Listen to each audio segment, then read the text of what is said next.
आज के इस वीडियो में हम बात करेंगे क्लास 9 विषय विज्ञान, कक्षा 9वीं विषय विज्ञान, कार्यपत्रक 72 72, तिथि 19/1/2022। विद्यार्थी का नाम, कक्षाध्यापक का नाम, बच्चे अपना नाम यहाँ लिखेंगे, यहाँ कक्षाध्यापक का नाम लिखेंगे जी।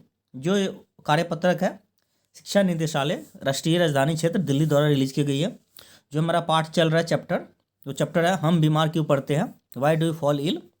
जो चैप्टर का सब टॉपिक आज पढ़ेंगे हम रोग के बारे में जानेंगे। रोग मतलब डिजीज, रोग क्या है। जिज्ञासा दीदी, क्या सिरदर्द एक रोग है? क्या सिरदर्द एक रोग है?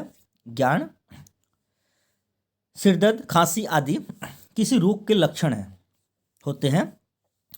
रोग शरीर की वह अवस्था है जो शरीर के सामान्य कार्य को बाधा उत्पन्न या प्रभावित कर सके। रोग जो होता है हमारे डे टू डे लाइफ को डिस्टर्ब करता है जी, उसमें प्रॉब्लम्स आता है। मतलब जो हम जैसे फॉर एग्जांपल हमारे बॉडी में खाना डाइजेस्ट हो रहा है, पाचन हो रहा है, और पाचन होने में दिक्कत हो रहा था, यानी कि हमें कोई डिजीज हो गया, मतलब हमें कोई रोग है, या हमारा सर दर्द कर रहा है, हमें खांसी हो रही है, तो ये क्या है, उसके लक्षण है।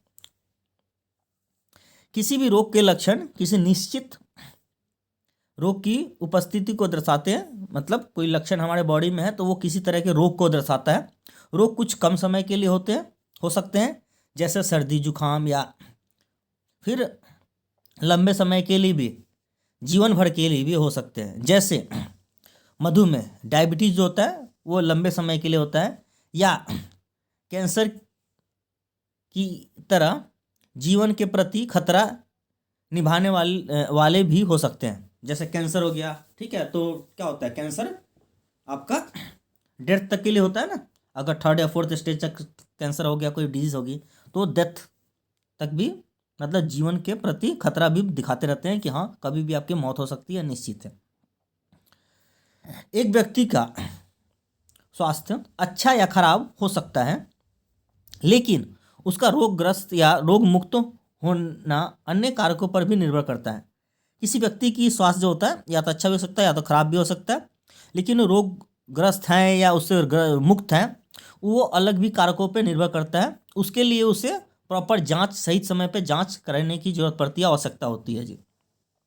मतलब जांच कराते रहे, जिससे कि उसके रोग के बारे में पता चलेगा उसका कि रोग है कि नहीं उसके शरीर में। हम कब कहते हैं कि व्यक्ति रोगग्रस्त है, कब कह सकते हैं कि रोग उसके में अंदर है? जब व्यक्ति का शरीर या उसकी कार्य प्रणाली में खराबी प्रदर्शित होता है, जब उसके बॉडी प्रॉपर तरीके से या तो फंक्शन ना करता हो, काम नहीं कर रहा हो, या उसकी डे टू डे लाइफ जो है वो डिस्टर्ब हो रही है, अच्छे से प्रदर्शन नहीं कर पा रहा है जो काम वो करना चाहता है, ठीक है, मतलब उसके कार्य प्रणाली या जो उसका काम है वो खराब हो रहा है। या दूसरा, जब किसी व्यक्ति को कुछ लक्षण जैसे सिरदर्द हो जाए, खांसी हो जाए, जुकाम हो जाए, बुखार हो जाए, दस्त हो जाए, ठीक है, ये सब जो है नज़र आने लगते हैं, तो इसे हम कह सकते हैं कि वो व्यक्ति जो है किसी रोग से ग्रस्त है, उसको कोई डिजीज हो रखा है। रोगों के कारक, कैसे डिजीज हो जाता है जी? ये जो भी डिजीज हो रहा है ये कैसे होगा? रोगों के विभिन्न कारक हैं, ये अलग अलग कारकों के थ्रू कोई रोग हो सकता है। पहला है कि रोगाणु, जैसे कोई वायरस बॉडी में एंटर हो गया, बैक्टीरिया हो गया, कवक आ गया, प्रोटोजोआ आदि, इनके थ्रू हो सकता है। या कुपोषण हो गया, सही से न्यूट्रिशन उसको मिला नहीं, बाई बर्थ में मोटापा हो गया, या आनुवांशिक विभिन्नता, मतलब हेरिडिटी एंड एवोल्यूशन, मतलब हेरिडिटी बाई बर्थ में क्या हुआ उसका, अच्छे से जेनेटिक्स डिसऑर्डर आ गया, आनुवंशिक में कोई डिस्टर्बेंस आ गई, कोई प्रॉब्लम आ गया, पेरेंट्स के थ्रू जो बच्चे में जेनेटिक्स ट्रांसफ़र होता है उसमें कोई प्रॉब्लम आ गई, कोई दिक्कतें आ गई, तो बच्चा हो सकता है डिसेबल हो सकता है, विकलांग हो सकता है, कुछ भी तरह के उसमें प्रॉब्लम आ सकती है। या वातावरण प्रदूषण है, हवा पानी जल, उसके थ्रू जैसे मान लो दूषित जल ले लिया तो लंग्स खराब हो जाएंगे, फेफड़े खराब हो जाएंगे, पानी पी लिया तो कोई और प्रॉब्लम हो जाएगा हमारे बॉडी में, ठीक है, टाइफाइड हो गया, कुछ प्रॉब्लम आ सकता है। सही समय का अभाव, मतलब सही इलाज के अभाव हो सकता है। मान लो कि कहीं कोई ट्रीटमेंट की जरूरत पड़ी और उसका अभाव हो गया, उससे वो अब इलाज मिला नहीं प्रॉपर तरीके से, या टीकाकरण का अभाव हो गया, उसके जो टीका होता है बचपन में या कभी भी, जैसे भी कोविड का टीकाकरण हो रहा है तो ये टीकाकरण कोई बच्चा नहीं ले पा रहा है, ठीक है, तो उसके थ्रू भी उसको कोई ना कोई बीमारी हो सकता है जी। इस तरीके से जो होता है आपको शरीर में बीमारी होने के कारक हैं, रोग होने के कारक है, ये सारे जो यहाँ पे विभिन्न कारक दिखा रखे हैं। आगे हम बात करेंगे रोगों के सूचक।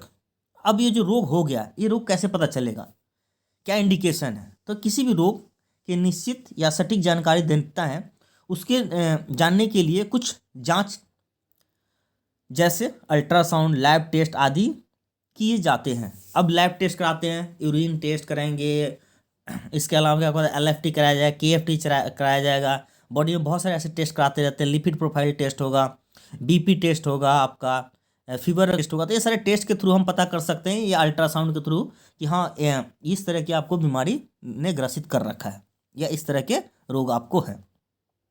आगे है रोगों के लक्षण। अब कैसे सिम्टम्स, क्या लक्षण दिखेंगे, लक्षण के बारे में जान लेते हैं। रोग के लक्षण इस पर निर्भर करते हैं कि आप कैसे अनुभव कर रहे हैं। जैसे सामान्य या अथवा विशेष हो सकते हैं, मतलब नॉर्मल हो सकता है या कुछ स्पेशल हो सकता है। जैसे सर्दी लगना, जुखाम, सिर दर्द, दस्त आदि। ये सारे लक्षण के थ्रू हम पता कर सकते हैं कि आपको किसी रोग ने ग्रसित कर लिया है, आपको कोई डिजीज हो चुका है, कोई रोग आपके अंदर आ चुका है। आई होप आपको ये कार्यपत्र समझ में आया होगा। आइए हम स्वयं को जांचते हैं और देखते हैं कि हमने कितना समझा। पहला प्रश्न कहता है कि हम कब कह सकते हैं कि एक व्यक्ति रोगग्रस्त है। कब कह सकते हैं? तो सिंपल सा ये रहा, हम कब कह सकते हैं कि एक व्यक्ति रोगग्रस्त है। पहला क्वेश्चन का ये रहा आपका आंसर, ये पूरा लिख देंगे तो ये आपका फर्स्ट क्वेश्चन का आंसर 1 हो जाएगा। ठीक है, फर्स्ट क्वेश्चन का आंसर ये रहा आपका आंसर फर्स्ट, पहले प्रश्न का आंसर उत्तर हो जाएगा। दूसरा प्रश्न कहता है क्या स्वस्थ होना या रोग मुक्त होने एक ही है? तो इसके लिए आपको क्या करना पड़ता है कि एक व्यक्ति का स्वास्थ्य अच्छा या खराब हो सकता है, लेकिन उसका रोगग्रस्त होना या उससे मुक्त होने के लिए कई कारकों पर निर्भर करता है। उसके लिए स्वयं को जांच करना चाहिए। तो ये जो है आंसर आपका 2 हो गया, दूसरे प्रश्न का आंसर हो गया ये। चलिए तीसरे प्रश्न पे आ जाते हैं। एक व्यक्ति के रोगग्रस्त होने के संभावित लक्षण क्या हो सकते हैं? तो रोग जब ग्रस्त हो जाएगा तो उसके क्या क्या लक्षण उसके अंदर होंगे?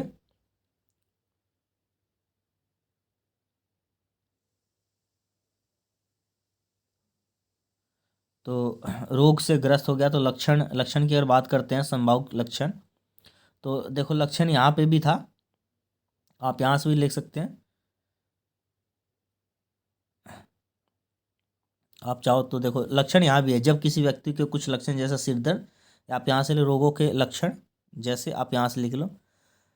सामान्य इस तरह से निर्भर करता है कि यह सामान्य अथवा विशेष हो सकते हैं, जैसे सर्दी, जुखाम, सिर दर्द आदि, दस्त आदि, ये सारे जो इसके लक्षण हो सकते हैं। तो ये आंसर आप 3 यहाँ से भी लिख सकते हो,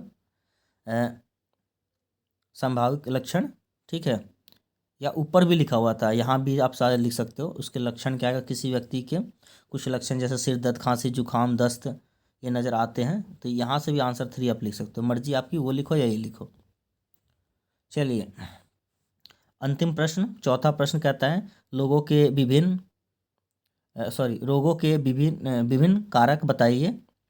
तो कारक जो है रोगों के विभिन्न कारक हैं, जैसे कि विभिन्न कारकों में रोगाणु जैसे वायरस, बैक्टीरिया, कवक, प्रोटोजोआ आदि, कुपोषण, मोटापा, आनुवांशिकता भिन्नता, ठीक है, या पर्यावरण दूषित हवा, पानी आदि, सही इलाज का अभाव या टीकाकरण नहीं होना। तो ये जो है आंसर आपका 4 हो जाता है, चौथे प्रश्न का उत्तर हो जाता है। इस तरीके से कार्यपत्र आपका समाप्त होता है। वीडियो को देखने के लिए बहुत बहुत धन्यवाद। यहाँ पे कुछ एक्टिविटी आपको बता रखा है कि आप किस तरीके से डिजीज़ फ्री हो सकते हैं, कोई बीमारी आपको नहीं लगे। उसके लिए फिजिकल एक्टिविटी, आप एक्सरसाइज करें, रनिंग करें, जॉगिंग करें, हेल्दी मील लें, जैसे आप keep take a apple a day keeps a doctor, आपने पढ़ा होगा बचपन में, रोज़ एक सेब जरूर खाएं। सोशल सपोर्ट हो, मतलब समाज में अच्छे तरीके से बिहेव करें, मॉरल वैल्यू अपने अच्छे रखें, रिस्पेक्ट करें, बातें करें अपने पेरेंट्स से, अपने फैमिली से। आज के डेट में क्या होता है, बच्चे जब टीनेजर में आते हैं, 9th क्लास में, 10th क्लास में, अपने पेरेंट्स से तो दूर जाने लगते हैं, अच्छे से बात नहीं करते, दोस्त से बात नहीं करते। तो सोशल सपोर्ट हो, साथ में स्ट्रेस रिड्यूस करें, बहुत ज़्यादा स्ट्रेस ना लें, टेंशन ना लें। ठीक है, उसके लिए आप योगा कर सकते हैं, शांत रह सकते हैं एक जगह। तो ये सारे जो तरीके हैं, ये जो भी आप वीडियो देख रहे थे, या ये सिंपली आप जो है AMAR अमर SIRJW अमर सर जी यूट्यूब चैनल से देख रहे थे। आप प्लीज़ कमेंट सेक्शन में लिखें कि वीडियो आपको कैसा लगा, क्या आपके लिए वीडियो हेल्पफुल है कि नहीं है। इसके इंग्लिश वर्जन भी आपके लिए अपलोड किया गया है। तो प्लीज़ दोनों ही वीडियो देखिए, हिंदी और इंग्लिश दोनों में। चैनल को सब्सक्राइब कर लें, इस तरह के वीडियोज़ यहाँ अपलोड होते रहते हैं। साथ में बेल आइकन को भी क्लिक कर लें कि जिससे कि आपको फर्दर नोटिफिकेशन मिलते रहे। वीडियो को देखने के लिए बहुत बहुत धन्यवाद। इस वीडियो को मैक्सिमम दोस्तों तक शेयर करें और लाइक करें। बहुत बहुत धन्यवाद।